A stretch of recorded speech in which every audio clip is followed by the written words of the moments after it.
Mission Chandrayaan 3 लगातार आगे बढ़ रहा है। कुछ दिन बाद लैंडर विक्रम और रोवर प्रज्ञान चांद पर कदम रखेंगे, लेकिन दोनों का काम चांद पर सूर्योदय होने के साथ ही शुरू होगा। 23 अगस्त की दोपहर लैंडर और रोवर सूरज की रोशनी से नहाए अपने मिशन में जुट जाएंगे। क्या आप जानते हैं कि चांद पर पहुंचने के बाद इस मिशन को सूर्यदेव की जरूरत इतनी क्यों है? देखिए ये खास रिपोर्ट।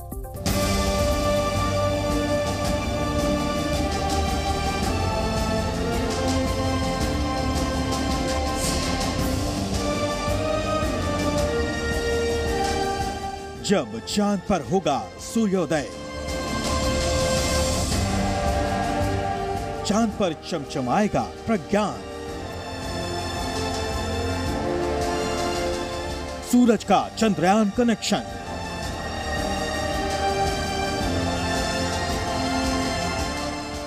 धरती से लाखों किलोमीटर दूर मिशन चंद्रयान 3 अपने अंतिम पड़ाव पर पहुंच गया है। विक्रम लैंडर की डीबूस्टिंग प्रक्रिया के साथ ही आने वाली कुछ रातें विक्रम लैंडर और प्रज्ञान रोवर के लिए बेहद अहम हैं। आपको बता दें कि डीबूस्टिंग के जरिए लैंडर चांद के और करीब आ चुका है, यानी चांद पर विक्रम अपने कंधे पर लादे रोवर प्रज्ञान को लेकर अपनी गति को कम करते हुए चांद की ओर बढ़ रहा है।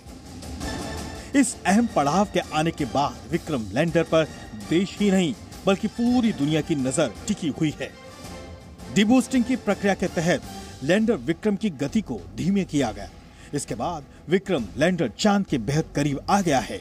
चांद से दूरी 30 गुना 100 किलोमीटर रह गई है। विक्रम लैंडर में लगा इंजन कुछ सेकंड्स के लिए फायर किया गया था।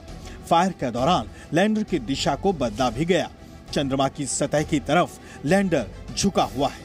लैंडर की कक्षा बदली जा चुकी है। 14 जुलाई 2023 को चंद्रयान 3 अपने मिशन पर निकला था, लेकिन 17 जुलाई से लगातार नए लक्ष्य को हासिल करते हुए ये मिशन अंतिम दौर में पहुंच चुका है। चंद्रयान का ये सफर अब तक कई चुनौतियों को पार कर यहां तक पहुंचा है। 30 किलोमीटर ऊंचाई से लैंडिंग प्रोसेस शुरू होने के साथ ही लैंडर लगातार अपनी तेज रफ्तार को कम करना शुरू कर चुका है।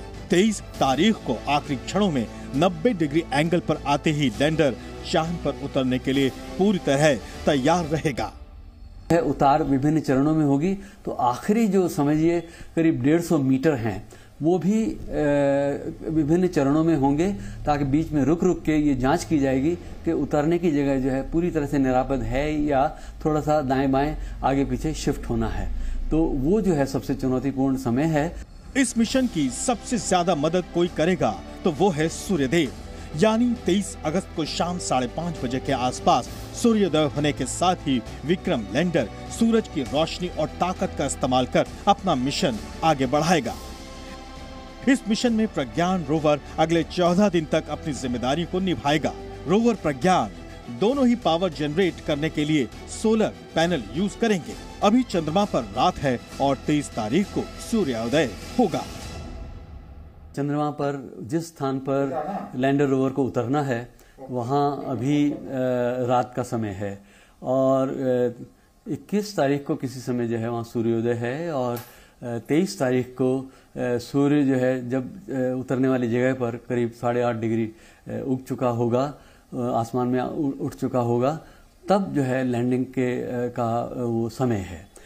अब आपको एक खास बात और बता दें कि इस बार इसरो ने गलती से भी कोई गलती ना हो इसका भी पूरा इंतजाम किया है। यानी इस बार चांद की धरती पर कदम रखने में गलती की कोई गुंजाइश नहीं है। चंद्रयान मिशन 2 ने चांद से आखिरी 2 किलोमीटर दूर अपना मिशन अधूरा छोड़ा था। इस मिशन की क्रैश लैंडिंग हुई थी, लेकिन हमारे वैज्ञानिकों ने चंद्रयान 3 मिशन की सफलता के लिए लैंडर की तकनीक में बड़ा बदलाव किया है। विक्रम लैंडर के लेग्स को बहुत मजबूत बनाया गया है। अगर विक्रम को किसी बड़े गड्ढे में भी लैंडिंग करनी पड़े तो उसे कोई मुश्किल नहीं आएगी। लैंडर के बाहर एक खास कैमरा लगाया है। इसे लेजर डॉपलर वेलोमीटर कहते हैं। इस लेजर की रोशनी लगातार चांद की सतह को छूती रहेगी। इसरो के कंट्रोल रूम में बैठे वैज्ञानिक इस पर पूरा नियंत्रण रख सकेंगे। ऐसी व्यवस्था पिछले मिशन में नहीं थी। यानी वो दिन दूर नहीं जब चांद पर तिरंगा लहराएगा। अमृतकाल का शुभारंभ देश बेहद खास पलों के साथ करेगा। ब्यूरो रिपोर्ट, जी मीडिया। जी न्यूज़।